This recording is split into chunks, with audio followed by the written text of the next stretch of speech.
નમસ્કાર, Gujarat opinion news ચેનલમાં હું છું આપની સાથે રોશની ઠાકોર। સમાચારોની વાત કરીએ તો ખેરગામ ખાતે મહામાનવ એવા ડોક્ટર બાબા સાહેબ ભીમરાવ આંબેડકરની 134મી જન્મ જયંતિની ઉજવણી ધારાસભ્ય નરેશભાઈ પટેલની ઉપસ્થિતિમાં કરવામાં આવી હતી।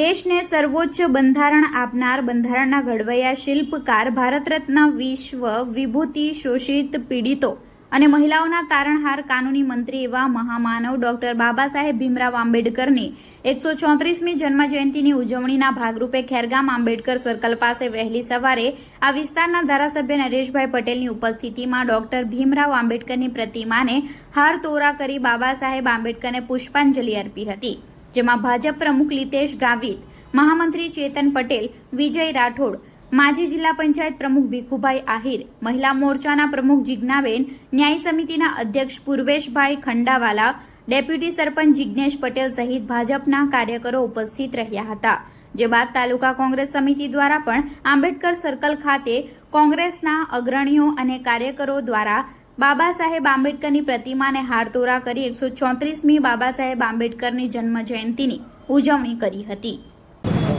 આજે पूरा देश में અને વિશ્વમાં અનેક જગ્યાએ ભારત રત્ન એવા મહામાનવ અને બંધારણના ઘડવૈયામાં જેમનું ખૂબ મોટું યોગદાન છે એવા બાબા સાહેબ આંબેડકરની 134મી જન્મ જયંતિ નિમિત્તે આજે ખેરગામ તાલુકાની અંદર જે ભેરવી ચોકડી કહેવાય એ સર્કલ ઉપર જે બાબા સાહેબ આંબેડકરની જે પ્રતિમા છે એ પ્રતિમા આગળ બધા જ આગેવાનો ઉપસ્થિત રહ્યા અને આજે 134મી જન્મ જયંતિ જે છે એમને હાર તોરા કરીને એક સાચી શ્રદ્ધાંજલિ પણ આપી અને બાબા સાહેબ આંબેડકરે જે રીતે સંવિધાનો આપણને આપ્યા છે એ સંવિધાનો સાથે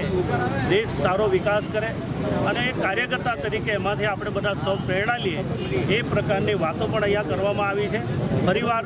આજે 134મી જ્યારે જન્મ જયંતિ છે ત્યારે ચોક્કસ બાબા સાહેબની